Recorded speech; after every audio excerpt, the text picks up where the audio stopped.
So, I'm beyond hyped. Don't know about you guys. Well, you just said you'd built a deck in record time, so I know it's not. The set's not even out and yet. the cards have only just gone on FABDB, so you've probably just been scrambling around with JPEGs for the last 48 hours. I was my brain was in FABDB mode. I'm not going to lie. You've sketched out the cards on a little scrap piece of paper. But we've said this before though, because like Tripp and I think need cards in person.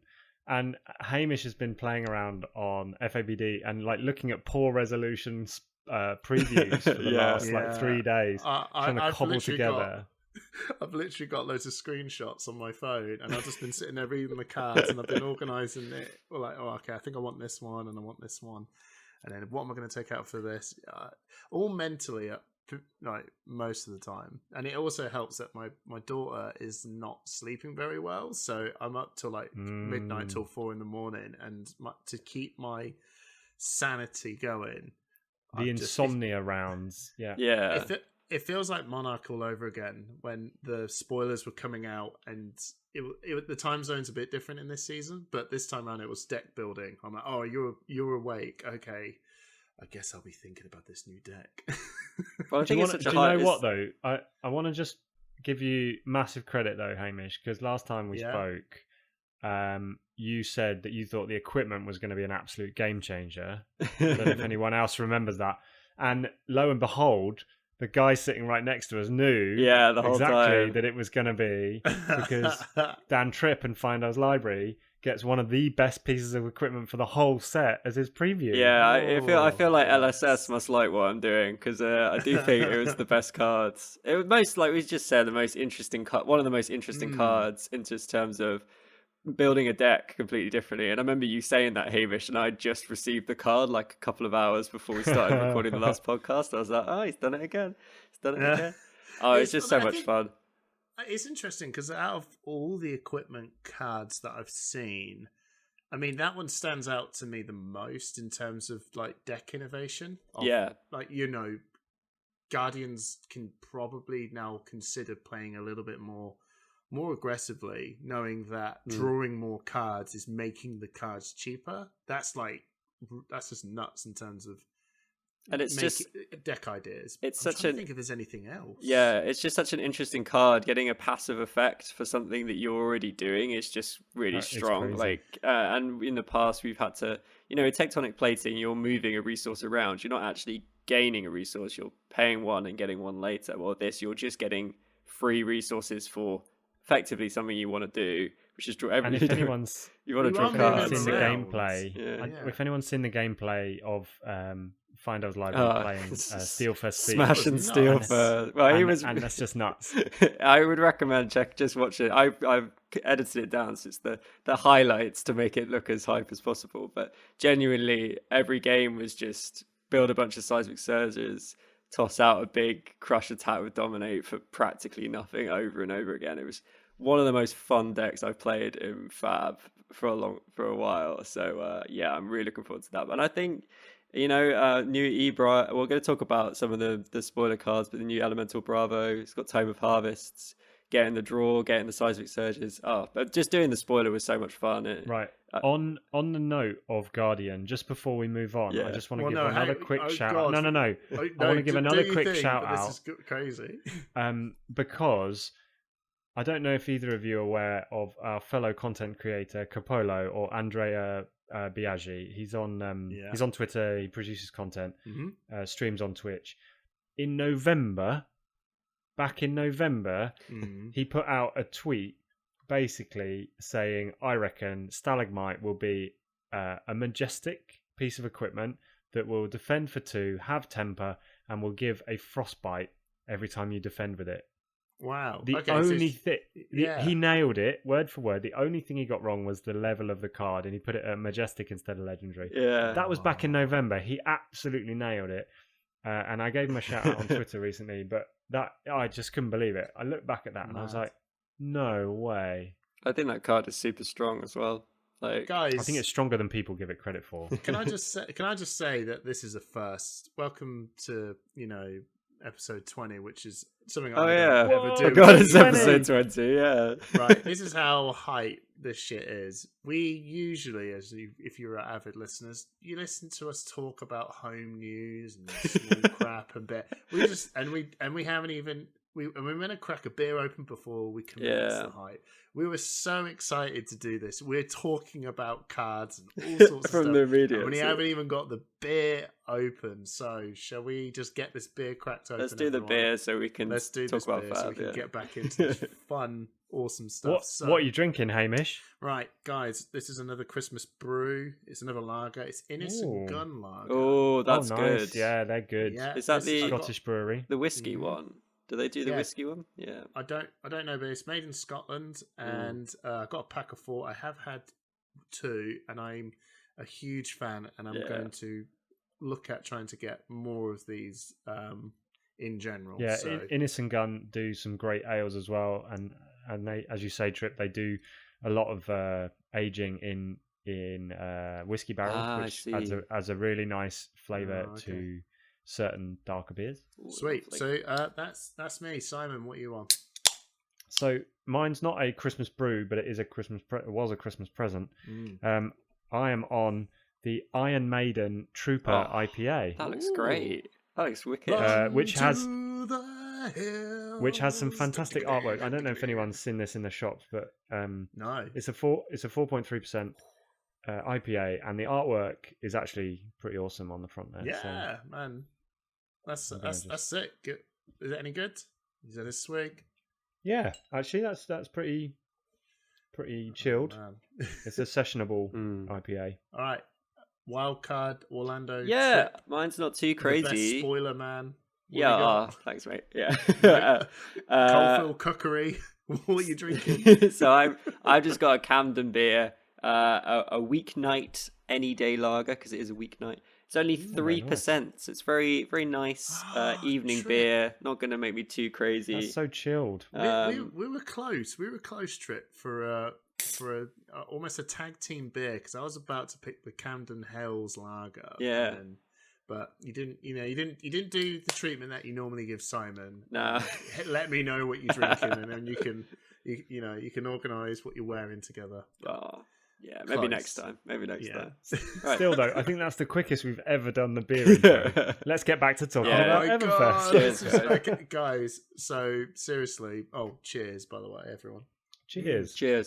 So just for some context, this is the Monday before release of Everfest. We've had preview season. Yeah. Mm-hmm. We've had everyone going crazy about cards in a week. There's just been a round of farewell, welcome to Wraith events, and everyone I know in the game is so hyped. Yeah. I can't believe there are still 4 days to wait until Everfest releases. That's ridiculous. It's madness. It's So I take back my statement about the spoiler, about it being a bit too quick. I did really enjoy it. I knew I would enjoy it, but I did think that a lot of I didn't know where the cards come from. Still, I think that was the only little criticism that I had. That I think there was a lot of cards started flying out, and I didn't really know where it was coming from too much. But I suppose the website did link in people well enough.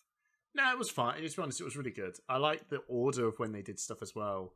Although I do feel bad for people who did get given an item. There was these majestic class cards that you're like, oh, that's the spice, that's the real spice. But when you got here's a potion of pick your nose, it's, that one must have sucked a bit. But I suppose really, I also love the fact that they did these items. They kept some, real spicy stuff near the end. I think this is great. Like, I love supplementary sets. I think it's great because everyone can get excited about this set if you're an existing player of the game, because you're seeing new tools for your particular hero. Like when a new booster set comes out, it's exciting to see a new Shadow Rune Blade or a new Elemental Guardian. But if you play a class that's not represented in that set, then you're thinking, well, I might get a couple of generics, but with Tails, you didn't even get generics. With this set, there is, like they said at the beginning, there is something for everyone. And you just can't wait to see what the commons and the rares. Leaving the commons and rares to the end is just because those cards are going to be really important to the hero that you want to play, and when finding them out at the very end, you're like, okay, now I can see the sort of bread and butter that I could potentially put into the deck. And, the Majestics are flashy, but some of these, like some of the commons and rares, we all play Runeblade. It might change, but in various different forms. But the new some of the Runeblade commons are actually pretty spicy and pretty interesting, and like actual staples. So it was just a great time, and I agree. I like the 1 week. The items I think are really like. I don't mind them. I think people are a bit down on them, but actually I like the idea of the Everfest Carnival having... I'm more in with the kind of, having thematic stuff to do with the set and it being a carnival and there being weird stuff. And some of them are pretty impactful, like Potion of Luck, for example, does look like it could be particularly good with the card that I got to reveal, so I don't know. I think what I really like about this set, and you've mentioned it with the supplemental sets, Hamish, I think it brings more to the table and opens up different archetypes for current characters. Yeah. And the card pool is still relatively small in terms of trading card game card pools. And actually having a few more cards, and this set's been really great because it's offered majestic slot equipment for classes that already have a legendary in that slot. Yeah.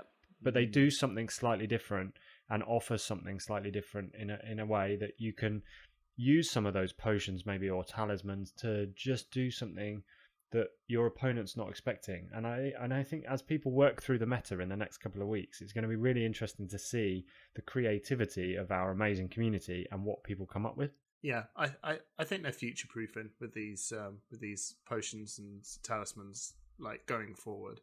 Some of them are really niche, but in the end, I think as new sets coming out, there'll be heroes that are doing stuff that make you go, "Hey, oh Christ, this potion's just suddenly become pretty hot out of nowhere." I still think a lot of them might be a bit niche, but maybe there's also casual formats as well that people can sort of wingle in with this stuff, But I loved it. I loved every bit. But there's also crazy jank interactions, like with the Earthlaw bounty that Tripp released. You could do a Hope Merchant's Hood into a Potion of Luck and get like 9 Seismic Surge tokens the next time. It doesn't work with Hope Merchant's Hood, unfortunately. Oh, has to be an action card. But that was my first thought as well. But even just with Potion of Luck, you play that, you got 5 Seismic Surges. That's a free Spinal Crush. You can block with 4 cards in hand and keep the Spinal Crush and just hit back with a Spinal Crush for nothing. It's crazy. It just feels really interesting. And I wanted to touch on what some of you just said, Simon, about replacements for some of the class legendaries. I think it just makes a lot of heroes now much more accessible for budget players who don't want to drop £100 on a tectonic plating or something to play Bravo or Valda and Blitz. I don't think they need to now. No, I don't think they need to. No. And even the same for obviously Grasp of the Arc Knight is very different to the Quill, but it's a playable card and it feels a lot less sad. I see a lot of people playing with Hope Merchant's Hood instead of Skullcap, and I think it's really good to see class specific cards for the class you want to play, if you know what I mean. I want to see when someone comes down with a Runeblade, I want to see them kitted out with all the good Runeblade stuff and cool Runebladey looking cards, because that feels fun. Rather than the generics. Yeah, rather than the generics. And I'm glad that they're printing a lot more. And even, if you look at, say, the new replacement, the new alternative headpiece for Ninja, that's a very different card to Mask of Momentum. And I'm not saying that it's better than Mask of Momentum at all. I think the card's trash, but you're right. But it enables an archetype based around 2 power attacks, like what you could build with Benji. So now if you're thinking, I want to play Ninja, but I can't afford a Mask of Momentum, well, I could pick up Benji and then I could build something around this card instead. So it kind of provides something without basically making Mask of Momentum not a card you want to have, because it's a great iconic card of the game, right? You don't want to phase those cards out because they're really cool. But it's also out of print now. Yes, that is true. Well, not out of stock. No, not out of stock. It's out of print. Out of print. Yeah, but I think even if you looked at it and went, Mask of Momentum's another big selling point is it's 2-block. It's also 2-block. It's niche. The power level is lower, but it's not substantially like different in the right deck. It's a completely different card, isn't it? It enables a completely different archetype based around, fetching that combo piece along. You could play in Katsu even, and now you can have access to 2 combo pieces from almost from nothing, just from an attack hitting. You can fetch a whole combo line if you really wanted to. That's kind of cool. And in a format like Blitz, where one explosive turn can win you the game, that seems like a very viable card. Not in Classic Constructed, because those one-off effects in Classic Constructed don't tend to be as impactful as a long-term value generation card like Mask. Yeah, absolutely. Just while we're talking about Welcome to Wraith, because we've all been, Tripp and I have been to a couple of events this weekend. I don't think you managed to get to any, Hamish. No, it was my brother's birthday at the same time, so it was too tricky for me to get out. But I know that Mana Screw is push theirs back for a Thursday, sometime Feb. So I'm going to try and attend that. Oh, great! Oh, nice. I did actually get a Rhino though. But that was so much fun. Get the cold for Rhino. Welcome to Wraith Draft is really, really good. Really good, really balanced. You can see why really people fun. like playing this game back in the old days. It's genuinely really good format. Like it feels very well. I just found that each hero is so tied to like a particular way of playing. It was just really exciting.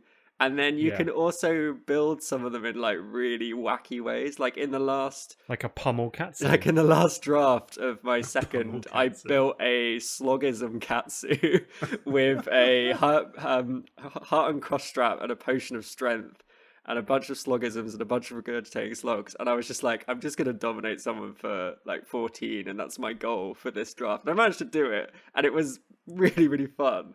And you could, that sort of not being tied to a particular way, and it felt a bit slower. I don't know how you felt, Simon, but Tales of Aria often felt very like you're either in a really long, drawn out Oldim try not to fatigue match, or it's a hyper aggressive Briar or Lexi trying to kill you in 10 seconds. Do you think that is probably because of the unblockable damage that presented in Tales of Aria, whereas in Welcome to Wraith they put in defense reactions? It's that, and in Welcome to Wraith, it's firstly a lot of defense reactions in the common slot, and secondly, the blocking equipment. There's so much equipment that blocks in that format. And arcane.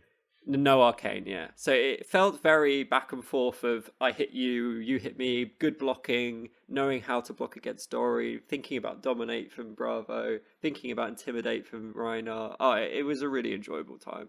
I'll give you 2 opposing stories. In my first event on Friday night, I was the only Katsu in my pod, and some of you may have seen the picture on Twitter of my deck, which was ridiculous. I had multiple combo starters for each line. 90% of my deck was Katsu cards rather than generics, and I just every time I needed a combo, I had it in hand almost naturally every time. And I went 4-0, so we played 2 pods, and then the winner of each pod played off against each other, and 4-0 on the night. It was great fun. Yeah, that was busted. It was busted.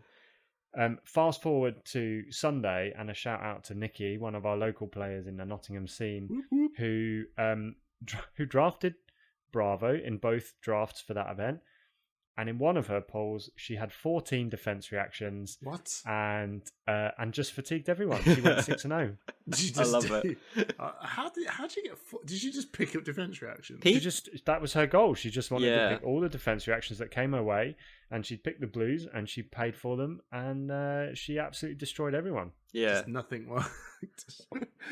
And then that was her archetype for that day, and she did. Oh yeah, congratulations, Nikki. You played really well that day. And wow, that's awesome. Absolutely deserved that, yeah. So 2 completely different archetypes, 2 completely different heroes, but just as effective in their own way. And I wanted to just say to LSS, I think this format works really well for the retiring of a set. Like I loved having this sort of farewell kind of thing for the set and getting people to enjoy it for one last time. It felt really positive and good. Do the same with Arc. And also the new cold foiling is incredible. Oh yes. Thank you, LSS. So good. You've got it on par now. I mean, I think it kicked off. I mean, I noticed it more in Tales of Aria, that how things would work in that way. But yeah, to transfer that over to the cold falling of these heroes, and there's a reason why the Dorinthia is so popular. That card looks stunning. I really like Rhinar. I picked a Rhinar. When everyone else was picking Dory, I was like, I'm taking a Rhinar because I think it looks really good. And, the best cold foil out of those 4 is Bravo. If you look at the detail in the cold foil on the Bravo card. Oh, stunning. is it because the border? The butterflies and everything. Oh, really? The border and the butterflies on the picture. And it's on the text now as well. Even under the text, there's a bit of cold, which is so good. Yeah. Really, really nice. Yeah, but well done. Wow. Geez. Something Hamish is going to be using a lot this weekend is FABDB. Oh, yeah. And, yes. And another program on Steam. And another program on Steam. But we were lucky enough to sit down with the creator of FABDB and have an amazing chat through some of the projects that he's been working on, and the community that goes with that person and those projects is just pretty incredible, as much of our community in Flesh and Blood is. So let's move on to our interview with Kirk from FABDB. Nice to see you, Kirk. Hello, how are you? I'm good, thanks. How are you? I'm good. I've just had a few slices of pizza, so I'm very content. So we're raring to go. Obviously, we're slightly different time zones. You're in Australia. I'm 11 hours behind you, so it's my morning. I haven't had any pizza, I'm afraid, but I have had some breakfast, so we're good to go. That's good to hear. Kirk, just start, please. Just tell us a bit about yourself and how you got into this wonderful game of Flesh and Blood. Yeah, I mean, it seems to be a fairly common story with a lot of people, or at least initially it was when the game was released. But I got into it mainly because of the artwork. I've been playing card games and stuff for basically since Magic. I was working out the other day, and I think I got in at MTG Beta, but unfortunately I don't have any of those cards anymore. But I was looking for something that eviscerated that sort of dark, mature themes that sort of the old MTG and MTG today still does have as well, but the old MTG was just so raw and sort of grisly, which I really appreciated. And I saw this advertisement on a Good Games LGS Facebook page saying, hey, come check out Flesh and Blood, blah, blah, blah. And I was immediately grabbed by the artwork. I was like, holy moly, it looks amazing. I think actually the artwork for the game at the time was actually Flesh and Blood over the Razor Reflex artwork with reflections in the blade. And I remember just seeing that. I was like, that is just so cool. An awesome piece. Anyway, so I reached out to the store and started gaming. And I was hooked pretty much from my first game. I thought, this is just so damn good. And I remember all of my early games and were all just with the starter decks, the WTR starter decks, and every single one was just so close. It could have been just like one mistake that you make that cost you the game. So that sort of kicked it off. And then my friends have joked a few times that sort of once I get into something, I build a website for it.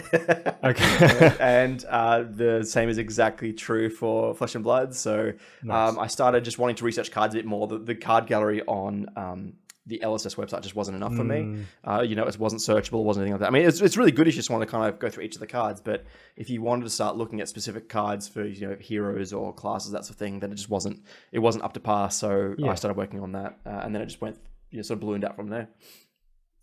And so that's obviously where FABDB, the card database, came from. You're a software engineer by background, so how did you start the process off? Like, what went into that at the beginning?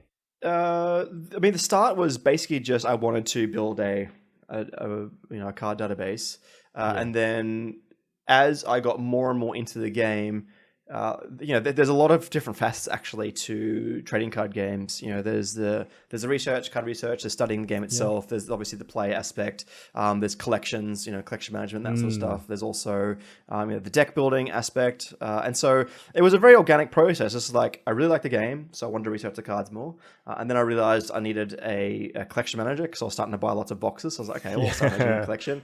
And then I was like, actually, and it was the first card game that I really got quite interested in deck building, and really interesting in just understanding what goes into building a deck. And I never got very good with it. I unfortunately haven't played very much Flesh and Blood in the last 12 months or so. But I was getting to a point where I was starting to get very confident in understanding the interactions between the cards. So I think if I had time, I would have been at least moderately decent with the game. But unfortunately, that didn't eventuate. But all of these tools sort of came by very organically. And then I sort of realized that the crux really came to me when I was deck building on my mobile phone. I was basically doing stuff at sort of family gatherings, like, I could try this, do this. I was like, okay, I've got something here. I need to push ahead with this. So that was a lot of fun. No, and that was the first thing that drew me to the deck, like to the collection manager deck building. Like I started getting cards, and I thought, how do I keep a log of what I've got and what I haven't got, and then what can I do with them? And by the time I got into the game back in late 2020, there were already people uploading decks and sharing their processes with people. Like it was a great resource. It still is a great resource. Where did the next stage come from? Wraith Times came about. Like how did you get that process going? Yeah, so FABDB in the early days, the original goal, I guess, was to be an all-encompassing place for anybody who wanted to do anything related to Flesh and Blood. So it was going to be the card database, the deck builder, price lists, market information, purchases, product purchases, articles. And I was very much heading down that path. However, I got articles going, and I had a few enthusiastic individuals helping me, including Alex Jorell, who is now the editor for the Wraith Times and does a phenomenal job there. But it became very clear to me early on that trying to support all of these different approaches and things on the one website just wasn't going to work. It wasn't going to work for me, and I don't think it was really going to work for the project. Effectively, what happened was the scope for the project was getting so big that I realized that I couldn't do everything as well as I wanted to. So for example, the articles, I had article support there. People could submit the articles, and this is all custom built systems. And I just thought to myself, this is ridiculous. Like, it's taking me so long to get all these things going. I mean, it was good. It served a purpose, but it was time consuming. The application was getting very complicated and complex. And I wasn't getting the sort of result, particularly from the articles and content, that I really wanted. Like, for example, you couldn't upload images. It was just walls of text. And so this sort of idea started ruminating in my mind that the article content, which I still wanted to do, had to be something else. It had to be something else. And so what I ended up doing was doing some content management system research, based on PHP, which is the language that I use for a lot of my development, at least for the web side of things. And then came across some really cool ones, and then realized, actually, this CMS paired with sort of a custom front end to make it really slick was going to serve a way better purpose than doing it on FABDB. And so that idea came to me, I think about sort of December 2020, January 2021. And then I reached out to Alex, who was writing articles for me at the time for pennies. I said, hey, I've got this really... And the reason I reached out to him is because, A, his article content was really good. 2, he has just an amazing grasp on English. And 3, he had a really good sort of work ethic and stuff to kind of get things done. And so I reached out to him and said, hey, this is what I want to do. What do you think? And at first he was like, I don't know. I don't know if I want to do that. But then sort of once I pitched him the idea and sort of told him where we want to go, and then the fact that, he wouldn't be paid just for articles, he'd be a partner in the project. Suddenly became a bit more interested in it. So, so we launched in March with 10 articles, 4 of those articles being Pro Series from Hayden Dale, who's an amazing writer and player. And he also works with Brendan from Arsenal Pass, that podcast. So, they're amazing to listen to as well. And so then we went from there. And so we've had some fairly lofty goals in the Wraith Times, but we've smashed them all so far, which has been really nice. It'll be interesting to see sort of where 2022 goes. So you mentioned Teklo Labs and FabJSON. Like, these are the up and coming projects. These are Teklo Labs has just launched. Teklo Labs launched just before Christmas. Yep. Tell us a bit about this amazing piece of analysis software. Yeah, so I appreciate the praise, but I don't think it's amazing quite yet. I think it's got a little ways to go. Amazing potential. Yeah. I think it has really phenomenal potential. I think there are projects like it in other card games such as MTG, EDH immediately comes to mind. There's other ones sort of like Pokemon, that sort of. But I think Teklo Labs has the potential to go further than any of those projects have done before, and the reason for that is because of the underlying technology stack that I've built for it. It's able to do some really quite amazing statistical analysis in real time. And when I say real time, the data is synced between sort of FABDB and the LSS website sort of every so often. So it's real time in the sense that the queries that you might execute against a database are very dynamic, and so they're real time. They're not cached or anything like that. But the sort of data itself, can be sort of a week old or whatever. So, but that project is all about providing analysis and metrics on the various cards in the game. I think a lot of the other projects sort of look at things at sort of the deck level, even though they might provide some stats for cards. But Tech Labs is very much focused on the card aspect. So, if you look at sort of Bolton as a hero or something, how is he sort of placed in the meta? How is he ranked amongst all of the 1,200 plus cards that are currently in the Flesh and Blood card pool? And how does, not only that, but sort of, what cards can you see alongside him when you verse Bolton? What are you most likely to see when he is a pop opposite from you? All that sort of stuff. And I just deployed an update for Tech Labs yesterday, which provides the ability to look at the rankings of specific card types as well. So when I deployed in December, it was just like a general, this is the rankings of all cards, but now you can now look at them and go, okay, show me the top attack reactions, show me the top defense reactions, which, as probably no surprise to anyone, is sync below. And then I'm hoping to deploy tonight a update which allows people to do that on the individual hero page and stuff. So you can look at a hero or any card actually, and then see what's the best equipment with it, what's the best armor, what's the most paired reactions, all that sort of thing. So that takes data from FabDB's deck builder and from the LSS published top 8 decks, and it puts it all into exactly. So one thing form. So Flesh and Blood, FabDB has a lot of decks now. I mean, it's small, pittance compared to some of the bigger MTG websites out there, but for how long it's been around, it's doing some pretty amazing stuff. So there's a really nice sort of collection of decks there of about 100 and 120,000 decks now to pull data from in regards to card popularity, but it can't provide any sort of statistical information in regards to how those decks perform. LSS's website, on the other hand, can do that, but the deck pool from LSS is much smaller. So, these sorts of things, I think that will change over time as we have more and more events. People competing at the gem store, through the gem system.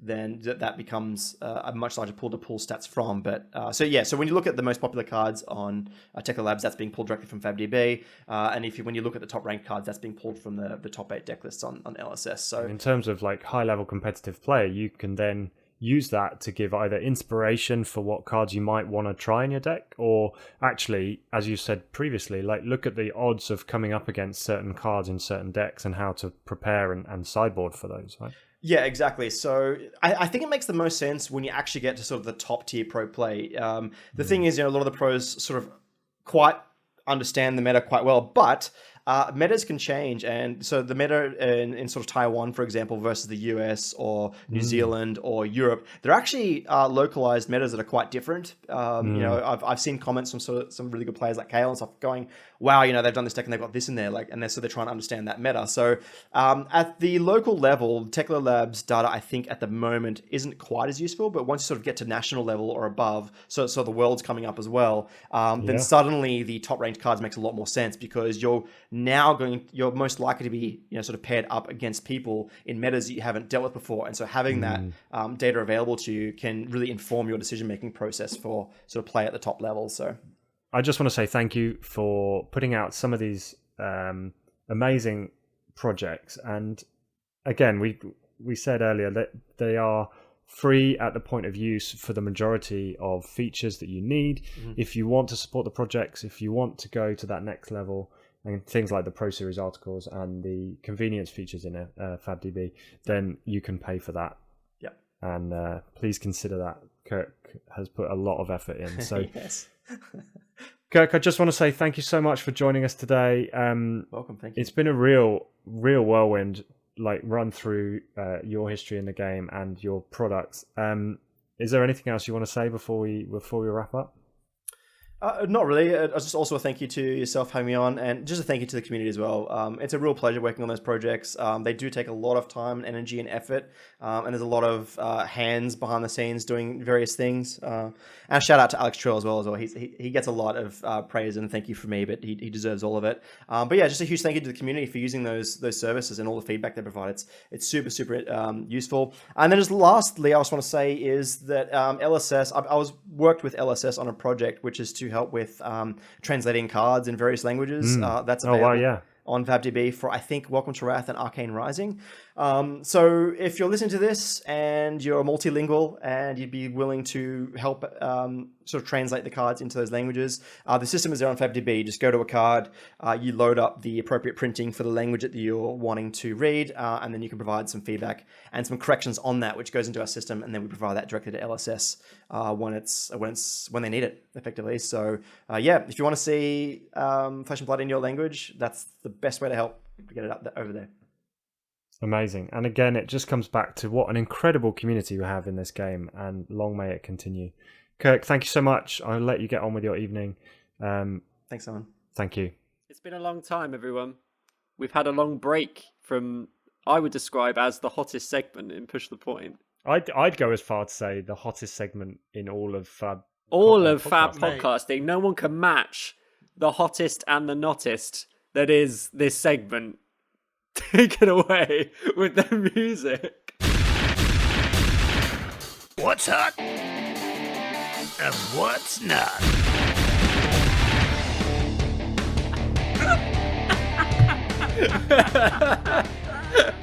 Boom. Thank you so much, Buckalugs. You're He's a hero. He's a saint. Yeah, he is a saint. He came to the Sunday welcome to Rafe hungover as the day. Mate.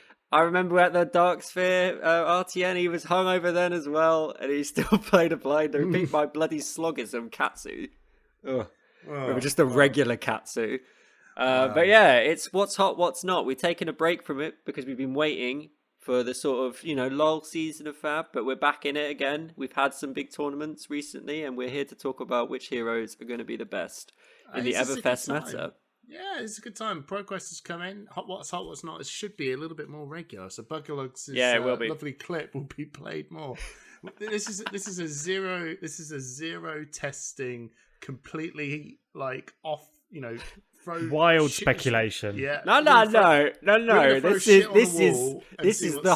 is the most accurate meta segment out there. Oh, correct. We don't bother with actual testing. We just we can feel from the heart which heroes are the best heroes in Flesh and Blood, and you don't need to do any research or look at gameplay footage. You just need to believe. Listeners that have been paying attention, this is how Tripp operates in every meta.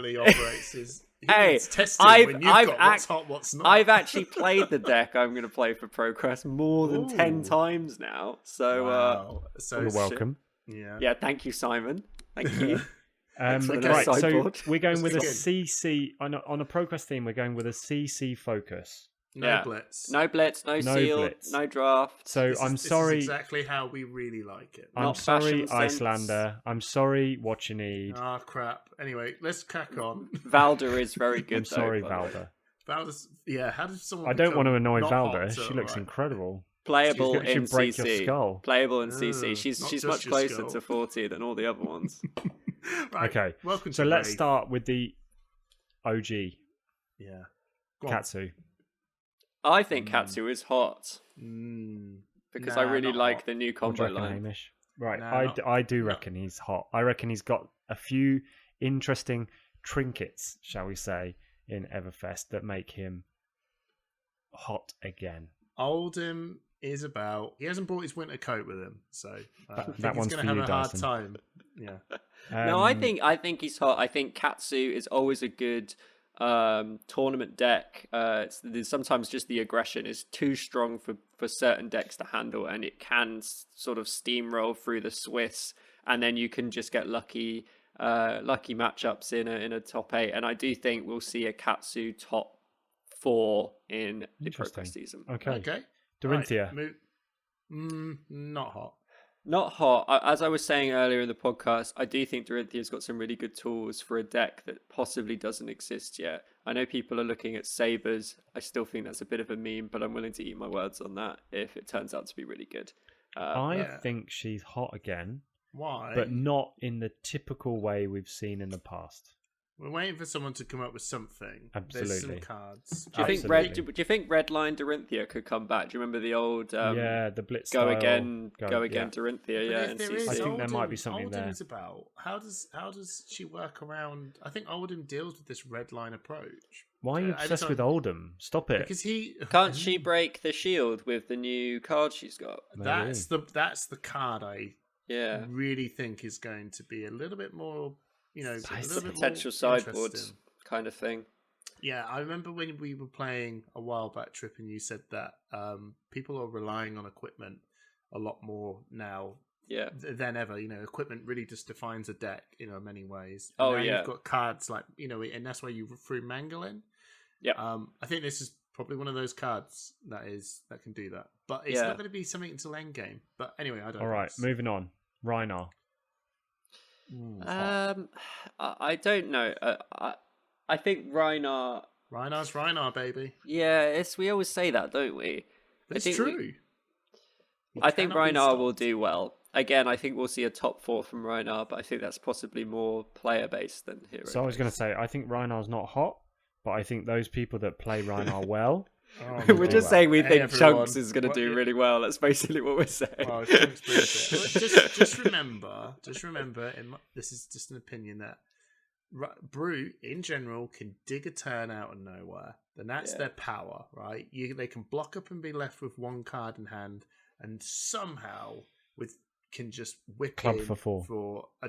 But they could club for 4, or they could pitch for that card, roll a dice, get a 6. And with the gloves, get +7 and come in and club for 11 with one card. And I do think the gloves are really good, and I think people overvalue Gambler's gloves in Rhinar. So I think anything that takes Gambler's gloves away from them is good. Okay, Bravo. I don't think Bravo original is Bravo. So I would say so. Bravo is hot. I think people are going a little bit crazy because Bravo got lots of shiny, interesting cards, but I haven't decided yet if those cards are actually that good. They're very interesting and very flashy. I think Earthlord Bounty is great. And there's like this one that fetches an aura that everyone's going crazy about. And I don't know if that's what you want to be doing on your turn. And then there's the one that stops you from being it takes counters off your equipment and allows you to block 2 power cards. That's great, but I don't know if that actually works that well. Yeah. So I know there's really good Bravo players in the UK and they're going to do really well. And I'm not going to say that Bravo is not hot. He's definitely hot, but I don't think he's the new, like, everyone's making the joke that Guardian is LSS's new favourite hero. Now they know Broomblade, but he's been supported for 6 since he's been released. He has been given love in every set, so he is their favourite. Hamish gets so upset when we talk about this. That's because everyone was pissing and moaning about Runeblade, and I was like, "There's this guy." He's like, anyway, baby, Bravo's I hot. get it all. Yeah, Bravo is hot, obviously. Yeah. Okay, Arcane Rising. Azalea. No, not hot. No, it never will be. I think she'll surprise people, but I think she's not hot. I'm going to just say this in the next 6. Well, I might probably eat my words now. The next 6, what hot, what not. If you tell me Azalea, I'm just going to still say she's not hot. Okay. And then someone make me eat these words. Tripp? Oh, no. I don't think she's hot. Dash? No. No. I never really thought Dash was that good. And I fair play. I've lost to Dash a couple of times. But, like, I mean, in the past, obviously, it was the tier 1. But I still don't think it's that great.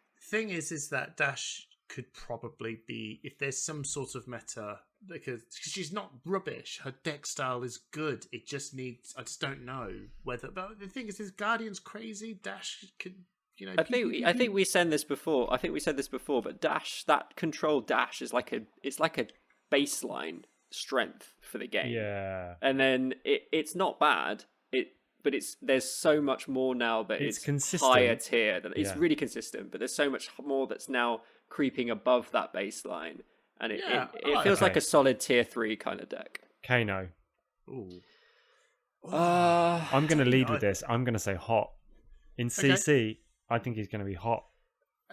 This is wild speculation, so I'm going to go down. I'm going to say hot, but I have I want him to be hot. I don't know if he is, but then he's always as hot as the amount of null read someone brings. Well, this is it. So I think Kano's been disrespected, and for good reason, and people were not taking any more than one piece of Arcane Barrier. I think with cards like Ether Wildfire, or whatever it's called now, that actually you can't afford to disrespect Kano because he will kill you on your own turn 3 turns earlier than you were expecting. Mm-hmm. I think I've put Arcane Barrier 3 in my deck, so by definition I must think Kano is hot. But I think that he's threatening now. I think we will go back to the original Kano problem, which is, if you think of it from a tournament point of view, the fatigue will get to people. Get you. Yeah. All right, Viserai. Oh, Viserai is very hot. He's spicy as shit, mate. He's hot. He's hot. I'm being a bit biased, but come on, man. Come on. These cards. The new support is just great. He's been support huge. Yeah, it's just fantastic support, and it's directly for Viserai. When you're looking at like Chain and Briar, those cards fit, but they're designed for Viserai. Yeah, big time. And he's even. I loved it. I literally, like my lower half of my body was rushing with blood when I saw another picture of Viserai. I was just like, no, but I was sitting there going, oh, I didn't think that they would actually continue the story and the artwork of previous heroes. And I love it because it's Viserai, don't get me wrong. But I also think this is such a good sign moving forward for other heroes. So, 2 sets later, and then here's a picture of Chain. You're like, what? Yeah, that's going to be hype. I forgot about this. And then they're still going. I love it. So, yeah, Viserai's crazy good. Yeah. Nice. All right. Monarch. Oh, wait, what did you guys say? I was too excited to even know what you we said hot. We said hot. I just think they've printed direct support for what I think is the most interesting Viserai deck, which is the mid-range one. Yeah. The OTK one, a lot of the tools sort of work, but sort of don't. So I quite like that. They've picked an archetype that they want to support, and they've done it. Right, we've got to pick up the pace a bit because Monarch's next. Let's go. And Everfest doesn't have any talented cards, so Levia. Yeah. I don't think the new Brute support works very well in Levia, but I'm only saying that because the only Levia player I know said that. But I don't think Levia got much support. Is she hot? Maybe, though, because I do think that deck was good, and it still is being developed by these Levia fanatics, and I'm sure that's how they would want to be referred to as. And I'm going to go out there and say that Levia is hot, and I think we'll see a Levia top 8 and maybe a top 4 at ProQuest. I think it would be unfair to say that Reinhardt is hot without saying Levia is. I think she's been given some good support. I'd say a bit hot. Yeah, I'm going to say not hot because no, you probably. I also wouldn't disagree. I just think the deck has so much potential, but at the same time, it can end your game with the wrong draw of the card. That's just brute, isn't it? We were one win away from a Levia in top 8 at Nats, and I think it could happen. Anyway, Prism. Yeah. Oh. So I think Prism is hot. Again, I'll say what I said to the London WhatsApp group the other day, which is Prism always looks better on paper than she actually plays. Absolutely. I think the UK scene and the meta, I think that rings true very well. Clearly, the New Zealanders and the States can pull it out and do really well, but I think you're right in the UK scene. But needless to say, she is hot. She's got some she will do well. Hamish has just absolutely dissed every single UK Prism player, but I'm sorry, but I think she's hot. I'm just looking at results. I think she's hot. Yeah, I'd say she's hot. Chain. Prove us wrong, Prism players. Chain has to be hot. Just won the Kingdom Gaming Invitational, am I right? Chain player, No. right? Oh, that's the old meta, mate. I don't know what you're talking Well, about. but still, I think if you just won a big tournament, you count as being hot. And Chain is always hot. Because Chain's always hot. Chain will never not be hot. Go again on demand is really strong. Having a Revel 7-card in hand is really strong. There'll be ways to build Chain, and it will do well. Bolton? Revel in Rune Blood is going to be really good in Chain. Bolton? Oh, I actually think not I'm very worried that Bolton is going to be really good because the Sabres build, I think, is something you always need to think about if you're going to a tournament. Just like, so what am I going to do if I do come up against this Lumina thing and it's going to try and OTK me? Oldhim just smashes it though, right? Like, yeah, it's a high roll deck, right? Yeah, I'm going to say not actually, hot. The new I'm gonna say warrior not support sounds good for Sabres, but at the same time, you're not Luminous, like you're not adding any light cards to that deck. So is it worth it? Also, am I correct in saying that the new legendary shield just kills the combo? Like, if you throw a frostbite out mid, you just got to be a bit more. You just got to be more prepared for. You need a resource to pay for that somehow.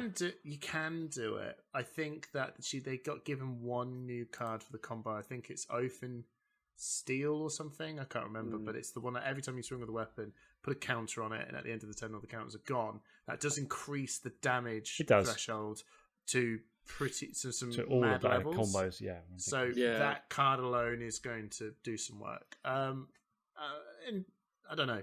He's not hot. Nah, not that hot. Unless someone pulls that out of their ass. Okay, Tales of Aria. Oldhim. Hot. Yeah, Oldhim's hot. I think Oldhim is going to be really good in the new meta. Oldhim's solid. He's hot. He's an old hot Santa man. Yeah, and I also will probably get to this. I don't think Oldhim is out of the meta because of this new Elemental Bravo. I think what Oldhim can do with pitch stacking and the defense reaction and everything is really solid, and I don't think that's going to go away just because of this new Elemental Bravo. I agree. It turns out that forcing someone to put a card on the top of their deck is pretty strong. Yeah, and should not be ignored. And just blocking 2 damage for free. Yeah, there you go. Lexi, I think, is good. I don't know how hot, but she's not hot. I don't think Lexi. So the Lexi deck that I worry the most about is the snapshot Lexi, and I don't think that really got anything new. No, it got banned. It's the ball lightning's feature gone. Cards got and Plunder on these 2 cards she kind of relied on is gone. I just don't see how she can work. And the age where the Ice Lexi could dominate, I think, is over because of the issue what happened to Lightning Briar. So maybe, but she did get given some cards that are buffing. I don't know. To be honest, I still think she's not hot. I don't think she's that hot, but I would love to be proven wrong. Yeah, but keep playing her, please. Tripp, Briar. Oh, Briar is hot. 100%. Briar's hot. Is very good. Please don't play it. Briar's good. Briar's good. I'd say she's hot. I still think Earth Briar is the most fun deck in the game right now. I it's love probably it. just going to be I'm playing with you, it for so long, and I don't think it's the top tier deck at all. I think it's maybe tier 2, but it's so much fun. I just think We've got some ideas for some changes to that as well. So I think there's some tools there. We've got one more. Right. On to the star of the show. I believe the hottest hero for this week's podcast goes to the new Bravo. I think he's very good. I think he's very good. And I think I'll be happy for next week to turn around and say he's not as good as I thought. But this week, I'd say I think he's really hot. Maybe not as hot as Viscerai, but I think Elemental Bravo is going to get to the top cut of ProQuest, and I think at some point Elemental Bravo is going to come up against Old Bravo in the final of a ProQuest, and I think Old Bravo is going to win. Ooh, hot take. That's my hot take. I think that this new Bravo is going to be winging his way around his ability once or twice, and everyone will go, "Oh God!" He's going to high roll, and that's what's going to get, and not get you into the top 8, but it will help you get into the top 8. But I think I think you said this, Hamish, which is just dominate for 2 is a good deal, and giving that up is a big deal. Yeah, it is. The only thing I will say is there's literally 3 cards Oldham realistically cannot use. Which, and I know there's a whole load of lightning. Are they not all stuff, and called you can Crippling read them Crush? It's Crippling Crush. It's 3 copies of Crippling Crush. 3 copies of Crippling Crush. But obviously, Crippling Crush, and I won't add Showtime to it because I don't think that card's that impactful. Might be wrong, but I don't think it's that impactful. But there's really only 2 lightning cards I'm looking in this that is making me go, ooh, and that is Flash and Blink. Now, if Flash and Blink are really, really impactful, then yeah. But if not, seriously, don't know really what he's doing that Oldham and normal Bravo can do. I wouldn't overestimate or underestimate, Electrify as just extra additional damage, because you do throw out some pretty hefty attacks as Bravo that are very difficult to block out. I agree and with that. Yeah, that and 3 damage is going to get through. Yeah, the draw the card is also great just for paying. You know, you could, and then you got the new item. You roll get into the next attack, draw the card, get your resources back. You know, electrify into something like a Spinal Crush. That feels like pretty decent. I think on the surface he's hot, but that's what my point. My feeling is he now has the largest card pool in the game. Mm-hmm. That's going to take time to sort through, and I don't think he's going to be successful early. I think he's going to be successful at the end of ProQuest season. Yeah, I could see think that. It'll be figured out by then. Wow, guys, that was rapid fire. Well done, everyone. Tight. There's a lot of heroes in this game now, isn't there? Oh my god, yeah. Do you remember when there was 8? There will be a point where this segment will just be a segment in itself. Yeah, it'll be the whole podcast. What's up, what's not in YouTube form. But until then. Wow. You know what? I think we should also say, please like and subscribe on our YouTube channel. We are so close now to 500 subscribers, and we have an awesome giveaway planned for the next time we record when we click over that 500 subscriber. So make sure, like and subscribe. Check out our Patreon. We do some cool things with extended interviews on there and some extra content for you guys. And and hopefully you'll be listening to this podcast while you're opening a few packs of Everfest. So good luck with your pulls, and I hope you get all the cards that you want to get. Yeah, so good luck, everyone. Thanks, guys, and we'll see you guys in episode. We didn't really talk about the fact this is our 20th episode. Wow, it's actually also very hype. But that's because we're that cool. So we'll see you guys in episode 21. Super hype. Bye. Bye.